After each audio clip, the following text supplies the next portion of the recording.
Vous savez, je suis pas vidéaste tech depuis si longtemps que ça. Je m'y suis vraiment mis à la toute fin de 2018, ce qui fait que j'ai évité les années franchement moches d'Android. Mais si vous savez, ces années où on parlait de TouchWiz, où ton smartphone était fourni avec une trentaine d'applications du constructeur ou ton opérateur, et où tout était fait de plastique, c'était pas franchement glorieux. Si depuis les constructeurs Android ont compris que oui, le design et l'expérience utilisateur ça compte, ce Realme X3 Super Zoom m'a un petit peu replongé dans cette époque, et j'aimerais qu'on prenne le temps d'analyser ses défauts parce qu'ils sont assez symptomatiques de ce qui a causé problème à Android pendant des années. En passant, en relisant mon script, du coup j'ai réalisé que j'avais été extrêmement négatif et dur avec ce smartphone, donc prenez ça en compte. Effectivement, je m'efforce de faire ressortir ses défauts parce que je trouve que c'est assez enrichissant pour toute la scène. Désolé à Realme, ça reste quand même un smartphone très correct. Mais bref, vous regardez Nightech, c'est Thomas, et aujourd'hui on va examiner le Realme X3 Super Zoom. Déjà, on retrouve l'incontournable base chez les constructeurs asiatiques d'Android qui s'installent en Europe, la débauche de spécifications techniques. Il s'agit ici d'attirer le badaud et effectivement, sur le papier, ce X3 a de nombreux arguments. Pour 499 €, vous vous retrouvez avec 12 Go de RAM, 256 Go de stockage, rien que ça, un Snapdragon 855 Plus, certes un petit peu daté mais toujours aussi puissant, 2 appareils photo à l'avant, 4 à l'arrière, un zoom x60 et un écran de 6,6 pouces 120 Hz. Tout de suite ça impressionne et effectivement on sent que le smartphone a du potentiel en termes de jeux vidéo et globalement de capacité. Tout s'ouvre relativement rapidement, est-ce que j'ai même besoin de le préciser avec ces chiffres maintenant? Les applications tournent très bien, les jeux également, c'est cool. Voilà, cette partie technique est dite et maintenant je vous propose qu'on examine ça un petit peu plus en profondeur et dans la pratique, et on va vite réaliser que même avec toutes les prétentions techniques du monde, un smartphone c'est davantage qu'une liste de composants. On commence en douceur avec le design. Déjà, il faut souligner que le dos du smartphone est en plastique, chose qui ne me dérange pas nécessairement en soi, il n'y a qu'à voir le Pixel 3a pour savoir qu'on peut faire quelque chose de très correct avec du plastique. Ici, c'est d'ailleurs plus ou moins le cas, son dos est blanc, il reflète la lumière en produisant des motifs irisés, il ne prend pas les traces de doigts et est franchement joli globalement. On le confond assez facilement avec du verre d'ailleurs. Il n'a pas l'air de se rayer non plus, et c'est un petit peu pareil pour les tranches du smartphone, j'ai beaucoup de mal à dire s'ils sont en plastique ou en aluminium. Mais bon, pour 499 €, même si c'est du plastique de qualité, ça fait un petit peu cher le plastique, ça devient un peu dommage. Voilà, esthétiquement c'est vraiment correct, le X3 a même l'avantage d'être assez léger dans la main pour un smartphone de cette taille. Le premier et vrai problème de construction est à chercher dans les détails, et sa première manifestation, c'est clairement le moteur haptique. Il est vraiment très mou, assez bruyant et vraiment désagréable pour taper du texte pour le coup. C'est un détail encore une fois, mais ça a vraiment son importance sur Android, je trouve que le moteur haptique est quand même important et ici il est négligé. Ensuite, le X3 utilise un capteur d'empreinte latérale intégré au bouton de démarrage et c'est pas ouf. Il est fiable et rapide, il n'y a pas de problème à ce niveau-là, mais sur un smartphone de cette taille, un capteur latéral, c'est vraiment pas pratique au quotidien. Il oblige à avoir une certaine prise en main, et surtout, il rend le clic du bouton on-off très désagréable et même un petit peu cheap. C'est bête, mais comme j'ai pas trouvé d'option pour réveiller le smartphone en tapant 2 fois sur son écran, et bah vous allez très souvent vous servir de ce bouton, et étant donné qu'il a un petit peu de jeu, qu'il est pas très agréable, ça gâche un peu le feeling qu'on a avec le smartphone. Une fois le téléphone déverrouillé, on remarque un point indéniablement bon par contre, c'est l'écran du X3. Le Realme X3 utilise une dalle de 6,6 pouces IPS, vraiment très correcte pour le coup. Elle propose une jolie définition de 2400 par 1080 pixels, le tout pour un ratio de 20/9, donc idéal pour afficher un maximum de contenu sur des feeds verticaux comme sur Instagram, Twitter ou Reddit. Alors oui, c'est pas une dalle OLED, mais elle est nette, elle est suffisamment lumineuse pour être utilisée au soleil, et surtout elle me paraît étonnamment bien calibrée. Son seul défaut par rapport à un iPhone 11 par exemple et à son écran IPS, c'est les noirs qui sont un petit peu trop lumineux, même pour de l'IPS. On n'est pas dans la même gamme de prix, vous me direz, et vous avez même une meilleure résolution d'ailleurs, donc bon, c'est pas vraiment grave. Un autre défaut, ça peut également être sa bordure inférieure qui est plutôt large, ça fait un petit peu smartphone de 2019, mais le radius des angles de l'écran est plus ou moins le même que les angles du téléphone lui-même, ce qui rend plutôt bien de face, globalement le rendu est assez réussi. Aucun souci pour Netflix et YouTube, en tout cas, à condition de brancher des écouteurs. Ce X3 utilise en effet un haut-parleur mono sur sa tranche inférieure, qui a certes le mérite d'être généreux en matière de volume, mais il sature très rapidement, ça peut vraiment devenir désagréable. C'est pas forcément grave une partie audio en demi-teinte, mais bon, c'est dommage. Ah, et puis quand je dis brancher, je veux évidemment dire relié en Bluetooth, il y a toujours pas de prise jack ici. Mais effectivement, si vous êtes comme moi, vous avez dû tiquer sur les 120 Hz de cet écran, et effectivement, pouvoir afficher 120 images par seconde sur un smartphone à 499 €, c'est assez impressionnant et c'est très agréable sur Twitter, Instagram, quand vous faites défiler des feeds verticaux, quoi. Le truc bizarre, c'est que même en 120 Hz, ce smartphone saccade, souvent.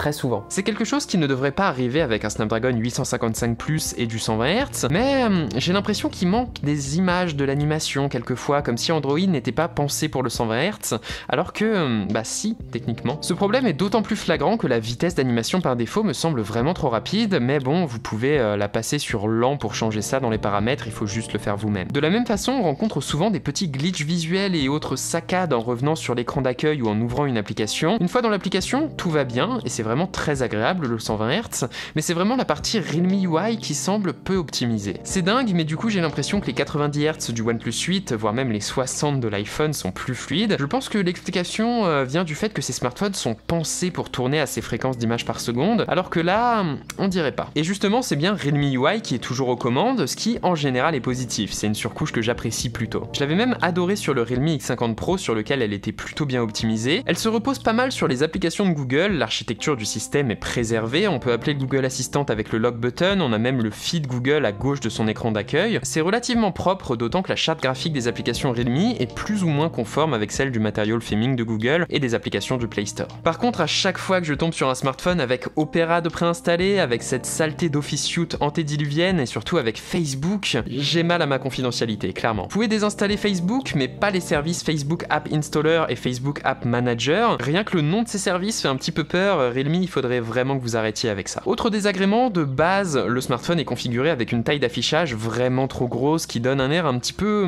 comique de jouet à l'interface. Encore une fois, on sent un certain manque d'optimisation du software pour le smartphone sur lequel il tourne. C'est assez dommage, ça a l'air de revenir assez souvent. Bonne nouvelle par contre, Realme a le bon goût d'entretenir et de mettre à jour régulièrement ses téléphones. Ici on retrouve Android 10 surmonté de la mise à jour de sécurité de juin 2020, vraiment très correct. Après effectivement, entre la taille d'affichage par défaut, les errances du 120 Hz et les petits glitches par-ci par-là, on a un peu l'impression que Realme s'est contenté d'assembler des composants, de mettre un écran 120 Hz par-dessus et d'installer Realme UI par-dessus comme tu installerais Windows sur un PC à partir d'une clé USB. C'est bien là qu'est le problème, et c'est dommage par rapport au X50 Pro qui lui est vraiment bien optimisé et donne une sensation de, je sais pas, de soin au détail, de qualité quand tu l'utilises qui te donne envie de l'utiliser. Après, pour revenir sur un point positif, il faut reconnaître que même en étant 120 Hz, ce smartphone propose une très bonne autonomie. Avec 4200 mAh au compteur, j'ai eu aucun mal à tenir entre 5 et 6 heures de screen on time, ce qui n'est pas exceptionnel, mais vraiment très correct et permet de tenir une longue journée. Vous avez même droit à la Dart Charge, une recharge rapide de 30 watts qui permet, d'après mon expérience, d'aller chercher les 100% en autour d'une heure, ça varie un petit peu. Et évidemment, pas de recharge sans fil sur du plastique par contre, tout comme on ne retrouve pas d'étanchéité et pas de port micro SD d'ailleurs. Des compromis compréhensibles, il faut juste en avoir conscience. Mais ce que vous allez me dire, c'est que ce Realme X3 Super Zoom ne s'appelle pas comme ça pour rien, et effectivement peut-être que la partie photo viendrait rattraper tous les petits défauts du téléphone. C'est vrai en un sens, mais pas totalement. Déjà, vous avez dit 4 appareils photo?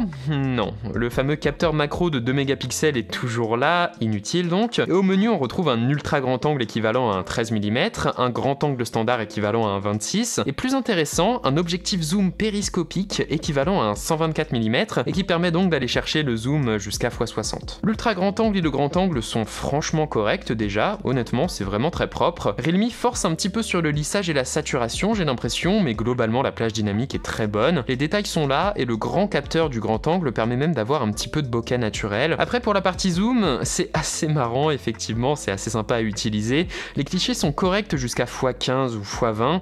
C'est pratique mine de rien une telle plage. Pour le spectacle d'un enfant, pourquoi pas, pour les visites aux zoos, pour aller chercher un détail dans un paysage, c'est cool, mais évitez juste d'espionner vos voisins avec, ça pourrait vite poser problème. C'est pratique une telle polyvalence, mais en termes de qualité pure, c'est pas forcément ça. Il y a des concurrents qui font mieux, je pense que vous voyez très bien à qui je fais référence. C'est pas forcément fou. Disons que, en termes de qualité, c'est impeccable à ce niveau de prix, mais c'est pas exceptionnel. Mais bref, pour conclure, ce Realme X3 Super Zoom n'est pas mauvais, loin de là. C'est vraiment moi qui essaye de faire ressortir ces défauts qui sont assez récurrents sur ce genre de smartphone. C'est vraiment justement cette accumulation de petits détails qui font qu'au final, en l'utilisant, t'es constamment ramené au fait que ce n'est pas un flagship et que donc son expérience n'est pas de cet ordre. L'expérience manque de soin et son attention particulière à la photo ne rattrape vraiment pas tout le reste. Ça reste un très bon smartphone dans le sens où il est extrêmement bien équipé, et si vous êtes prêt à vous-même faire un effort d'optimisation en réglant les paramètres et éventuellement en installant une custom ROM, je sais pas si ça se fait sous Realme, n'hésitez pas à me le dire d'ailleurs. Voilà, ça peut quand même être une très bonne option, avoir 12 Go de RAM et 256 Go de stockage pour 500 €, c'est quand même pas mal. Cependant, on reste assez loin de l'expérience d'un iPhone SE, d'un Pixel 3a, voire même peut-être d'un OnePlus Nord qui devrait être sorti au moment où je publie cette vidéo. Ces smartphones n'offrent pas tous les composants d'un smartphone haut de gamme, mais ils en offrent offre l'expérience, et c'est peut-être ça qui compte plus que tout en fait. Selon moi en tout cas, c'est ça qui est important, c'est ça qui a fait défaut aux constructeurs Android pendant de nombreuses années, et c'est ça qui fait trébucher ce Realme X3 Super Zoom. N'hésitez pas à débattre de tout ça avec moi dans les commentaires d'ailleurs, pour le coup c'est très subjectif et je serais curieux de savoir ce que vous en pensez. Et puis comme d'habitude, même si cette vidéo était un petit peu plus négative, j'espère qu'elle vous aura plu, et si c'est le cas vous savez quoi faire, le j'aime, le commentaire, l'abonnement et le partage. Ça fait grandir notre toute petite chaîne et je vous en remercie toujours après tout ce temps. Et moi je vous dis à la prochaine les gens, tout simplement. Allez, salut.